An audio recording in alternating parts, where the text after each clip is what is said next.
Okay, buckle up, because today we're diving into Viktor Frankl's Man's Search for Meaning, a book so powerful it's basically a roadmap for navigating life's big questions, especially when faced with what feels impossible.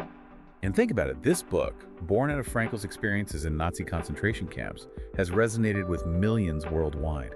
There's something about his insights that transcends time and circumstance. Absolutely. Frankl wasn't just a witness to suffering, he was a psychiatrist who studied it. He saw firsthand how people reacted to unimaginable hardship, and that, I think, is where his ideas about logotherapy come from, his whole approach to finding meaning even in the darkest of times. What's fascinating is how his background as both a neurologist and a prisoner comes together in his writing.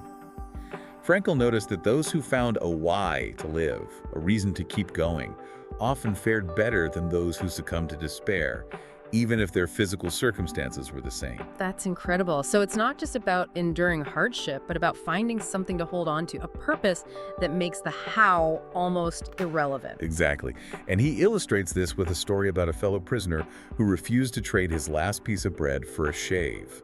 Can you imagine prioritizing something as seemingly insignificant as a shave in a concentration camp? It's mind-boggling when you put it like that. What was going through his mind? He clung to the belief that looking younger might increase his chances of survival during selections. This tiny bit of hope, this belief that appearances mattered, it fueled him, you see.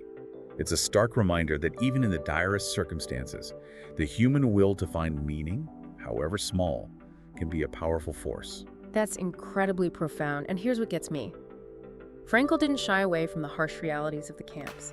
He wrote about the dehumanizing conditions, the constant threat of death, and what he called barbed wire sickness. Ah, yes, barbed wire sickness, that feeling of being utterly trapped and hopeless. While observed in the extreme conditions of the camps, it's something many people experience in their lives, even without such trauma. Think about those times you felt stuck, like you're hitting your head against a wall with no way out. It's like that feeling of being in a rut, but magnified 1,000 times over.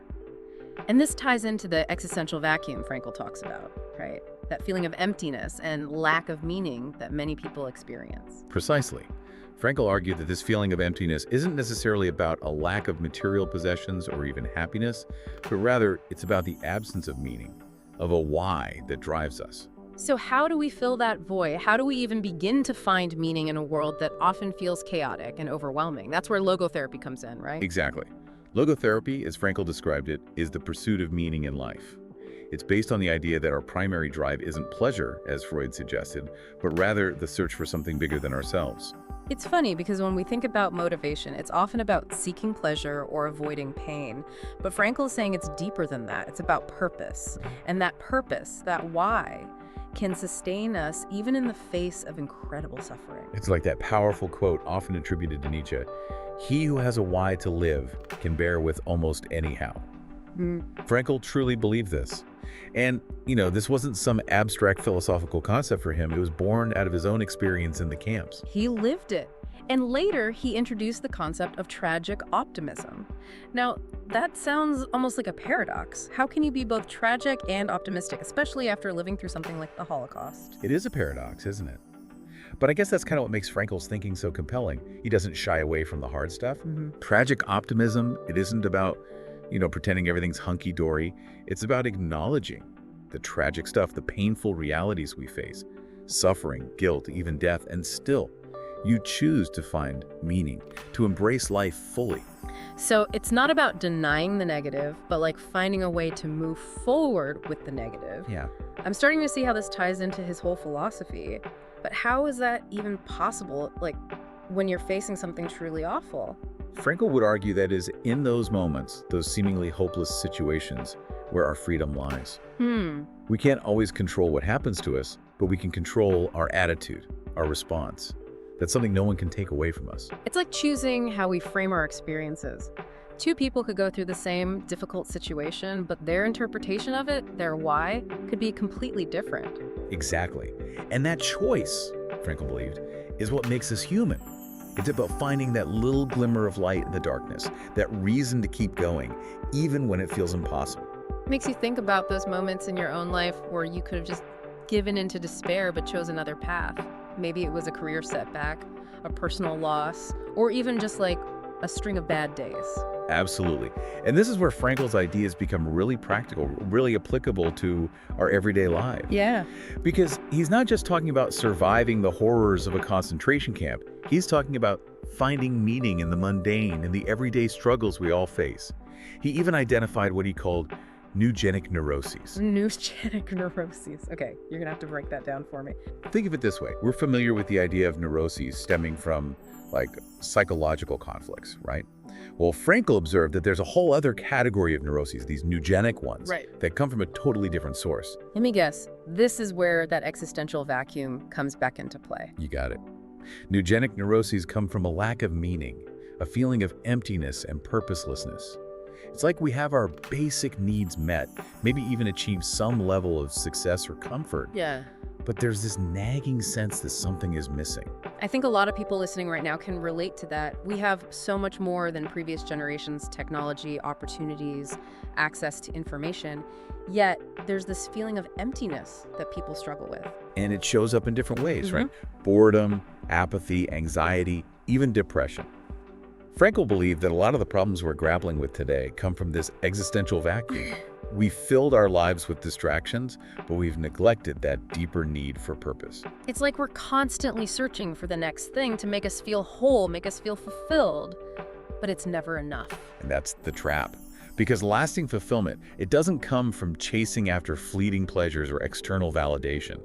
It comes from finding that internal why, that sense of purpose that gives our lives direction. So how do we escape that trap? How do we go from, like, feeling lost and purposeless to actually finding that deeper meaning Frankl talks about? That's the million-dollar question, right? Yeah. And Frankl, well, he wouldn't pretend to have all the answers. He always said that the search for meaning it's deeply personal. Right. Okay. Yeah. There's no one-size-fits-all solution, no magic formula or anything. But he did offer some kind of guideposts along the way. Okay, like what? Give us something, concrete to hold on to. Well, he talked about 3 main ways, 3 avenues for discovering meaning. Creating something, experiencing something deeply, or changing how we look at unavoidable suffering. Think about it, even in the concentration camps. Those who found a way to create, whether it was art, music, or even just a sense of community, they found a lot of strength there. So even in the darkest places, there's still that potential for creation, for finding a way to make something meaningful out of the kind of chaos. Exactly. And, it doesn't have to be like some grand artistic gesture or anything. It could be as simple as bringing a little more beauty into your everyday life, cooking a good meal, writing a letter to a friend, working in your garden. It's about finding those smaller acts of creation that just, feed your soul. I like that. And what about experiencing something deeply? What did Frankl mean by that? He meant, like, really being present in the world, fully engaging with our senses, with other people, with the beauty around us. It's about being fully alive, even when things are hard. It's like that saying, stop and smell the roses, but like a deeper version of that. Yeah. It's about those moments of connection, of awe, of feeling grateful, that remind us why life is worth living. Exactly. Okay, and then there's that third one. That's probably the toughest one, right? Finding meaning in suffering that you just can't avoid. Yeah, that's a tough one. And it's not about, like, glorifying pain or pretending it isn't there. It's about recognizing that suffering is a part of life, but it doesn't have to be the only thing that defines us. Right. That brings us back to tragic optimism. Exactly. It's about choosing your attitude, your mindset, even when it feels like everything's falling apart. That's it. Frankl used the example of a man with a terminal illness. Even in that situation, he said, there's still meaning to be found. Wow. Whether it's spending time with loved ones, sharing what you've learned with, like, the next generation, or even just finding some peace, some acceptance. It's about finding that little bit of light, even when it seems impossible. Exactly. And, Frankl believed that this search for meaning, that's really what makes us human. It's what lets us get through suffering, find joy when there's pain, and live lives that have purpose and intention. That's a powerful message. It's something we can all think about more. So as we wrap up this deep dive into man's search for meaning, we'll leave you with this. What will your why be? What will give your life meaning, even when you're facing those inevitable challenges? It's something to really sit with because, as Viktor Frankl said, this search for meaning, it's really what it means to be human.